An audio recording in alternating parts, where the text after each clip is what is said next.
So I haven't been to Outback in like 10 years, so I decided to try it out again. Starting off with the bread, it was as cake-like as I remembered. Outback definitely has some of the best bread out there. Next up was the blooming onion. This was actually my first time trying one. It definitely makes an impression at the table, so I could see why it was so popular. Tasting it, it was pretty good. The sauce was like some sort of Cajun aioli and the onions were nicely seasoned. For my main, I got a steak and rib combo. The steak was well cooked. I ordered it medium and it was still red in the center. The crust had a good seasoning and was quite flavorful. The fries were also good. They reminded me of Buffalo Wild Wing fries, which I really liked due to the similar seasoning. The ribs, however, were a bit disappointing. They felt a bit old. Although the meat slid off the bone, it was still dry and tasted a bit stale. This might be specific to this restaurant, but it wasn't very good. I also got an Alfredo pasta, which was just okay. It just tasted like your standard Alfredo pasta. Every time I visit Orlando, Florida, I have to stop by Gideon's at Disney Springs. This is a gothic themed cookie shop that sells half-pound cookies and giant cake slices. I got 5 cookies, starting with the limited edition dark coffee cake cookie. This one was really good with a strong dark chocolate flavor and subtle coffee notes. The balance was perfect, not too sweet. Next up is my favorite, the cookies and cream cookie. This is like an Oreo in cookie form. They don't skimp on the Oreos, and since the base is dough, it isn't as sweet as, a double stuffed Oreo. Oh, and do you see this car boat? Anyways, I also got this peanut butter cookie crunch cookie. If you love peanut butter, you will like this one, but since I don't, it was just okay for me. Another limited edition cookie I tried was this peanut butter cold brew. I preferred the first limited edition coffee cookie, but that's probably because I don't like peanut butter. Lastly, I had this pistachio toffee. I'm not a fan of nuts, but apparently it's pretty good if you like that sort of thing. While I was in Florida, I had to try the infamous Waffle House. I've heard mixed reviews online, ranging from people saying it's an awesome place to someone calling it a grease pit, so I had to see it for myself. I ordered the All-Star Special, which essentially got me everything Waffle House had to offer. Starting off with the hash browns, they're nicely seasoned, but not as crispy as I wanted them to be. It was like scooping noodles with a fork. Next up were the eggs. I ordered them over medium, and they were perfect. The tops were slightly cooked, and the yolk was still runny. I think over medium is the best way to go. What do you guys think? With the All-Star Special, I also got some toast, and I had to mop up the yolk. I was honestly surprised by the butter smeared between the 2 slices, but it was super soft and delicious. Then came the waffle. I poured some good maple syrup over it, and damn was the waffle good. It's not the thickest waffle I've had, but it was exactly what I imagined getting at an old-fashioned diner. Totally worth it. Lastly, I tried the bacon. It was nice and salty and perfectly crispy. I just landed in Florida and was looking for something hearty to eat, so I stumbled upon this bar during happy hour and thought, why not? I decided to order 2 appetizers, starting with the Tennessee hot tanglers, which were essentially thinly sliced onion rings. They're drenched in this acidic hot sauce, maybe a little too acidic for some, but honestly I like the tangy kick. Next, I got a basket of wings. They had a hot dry rub and they were pretty good, freshly fried and super crispy, just the way I like them. The ranch dip definitely helped cut through, the heat, balancing the things out nicely. Overall, a solid choice for wings. For the main course, I went with a bacon cheeseburger. It came with 2 patties, onions, and shredded lettuce. I've got to say, I always appreciate when a place shreds their lettuce. It's hands down the best way to serve it on a burger in my opinion. As for the fries, they were great too, crispy on the outside and soft on the inside. All in all, it was a pretty satisfying meal to kick off my time in Florida. So I finally decided to give IHOP a try.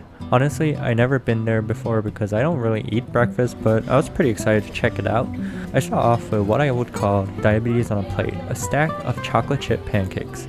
I didn't even bother with syrup because I knew it would be way too sweet, but to my surprise, biting into them, they're perfectly soft and sweet on their own, so I would actually recommend skipping the syrup if you ever do order them. For my main dish, I got the classic 2 eggs, some hash browns, and bacon strips. The hash browns were pretty legit, super crispy on the outside and soft in the middle, just the way I liked them. I ordered my eggs over medium and they nailed it, cooked perfectly. My friend ordered a ricotta lemon pancake made with protein powder batter, which was okay, nothing too crazy honestly. But the real surprise was her steak omelet. It was low-key pretty good, and honestly the portions were decent for the price. All in all, I would say IHOP's worth a visit. While I was in one of Florida's beach towns, I had to try out a local favorite, the giant grouper sandwich. But before diving into that, I started off with some of their beer battered onion rings. These were the real deal. Thick slices of onion with a perfectly crunchy batter, plus the tartar sauce they served was extra chunky, and I could actually taste the pickles and capers, which was a nice touch.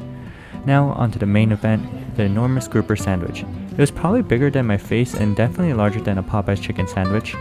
The grouper patty was a solid 2 inches thick. The only downside with giant sandwiches like this one is that usually the structure doesn't always hold up, and sure enough, my sandwich started to fall apart midway through.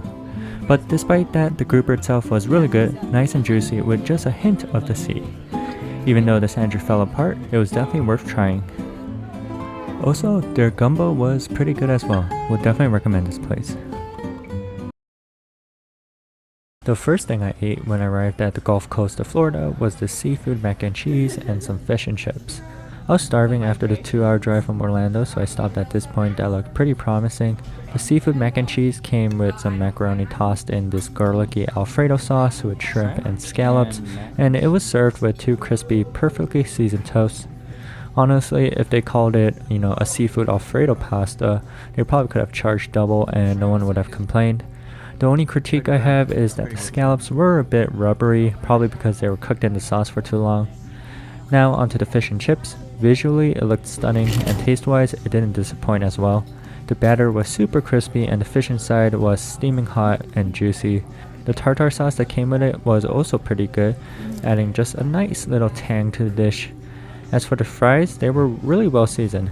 They didn't use just plain salt, but some kind of seasoning that gave them an extra kick, making the whole meal taste superb. While I was in Florida, I visited this beach town that had an old school ice cream parlor called Sugar Daddy's. It had such a nostalgic vibe with a wide range of old-fashioned candies you don't really find in big retail stores anymore, plus a huge selection of ice creams. I ended up getting their Cookie Monster flavor, which was a vanilla-based ice cream with cookie dough and Oreo pieces mixed in. For some reason, the bright blue color of the ice cream was really messing with my mind. I kept expecting it to taste like some kind of blueberry or fruity flavor, but nope, it's just classic vanilla. My friend the Frog got a scoop of the birthday cake flavored ice cream that was surprisingly good too. It actually tasted like cake, which was a nice touch, though I'm not sure what I was expecting otherwise. Overall, the Cookie Monster flavor was one of the best flavors I've had. The combination of Oreos and cookie dough in one scoop, what more can I ask for? Usually you get one or the other, but having both together was a game changer. Also, this blue color is pretty insane. I decided to check out one of Orlando's best taco spots. They have a pretty expansive menu, but I went all in and ordered some carne asada fries, a carne asada taco, a chicken taco, and 2 al pastor tacos. Starting off with the carne asada taco, it was pretty good. The meat had a nice char and the green salsa added a fresh spicy kick to the whole dish. Also, the tortillas were surprisingly thick. I'm guessing they opted for these instead of doubling up with 2 tortillas per taco, and honestly it worked well. They were warm and fluffy while being able to hold everything together. The chicken taco on the other hand was just okay, pretty much just grilled chicken breast. I don't know why I keep ordering these chicken tacos honestly, they're usually pretty standard or even below standard at most restaurants. Fortunately, the al pastor tacos were amazing. They had this perfect balance of sweetness and smokiness. Finally, the big item, the carne asada fries. The serving was huge and taste-wise it didn't disappoint. There was a ton of meat and fries piled up, making it a super satisfying dish. Overall, can't complain about this stop. While I was vacationing in Florida, I started missing some, Korean food, so I found the closest Korean spot and decided to give it a shot. The side dishes were alright, nothing special really. The tteokbokki was a bit pricey. I think it was around $15 for just the portion I got, but it had a nice balance of spicy and sweet flavors. Definitely hit the spot. For the main dish, I went with the bulgogi. Now this bulgogi wasn't like, the Korean barbecue kind where the marinade gets all caramelized onto the meat. This one was more of the traditional style where the meat doesn't really have much color, but it's been marinated in the sauce. Honestly, I don't have a preference, but this style is a bit harder to find in the US. Plus, it's the kind of bulgogi I used to have for lunch back when I was in school, so it's pretty nostalgic. Overall, the tteokbokki was excellent and the bulgogi was also pretty good. It's an older spot, but I would definitely recommend it.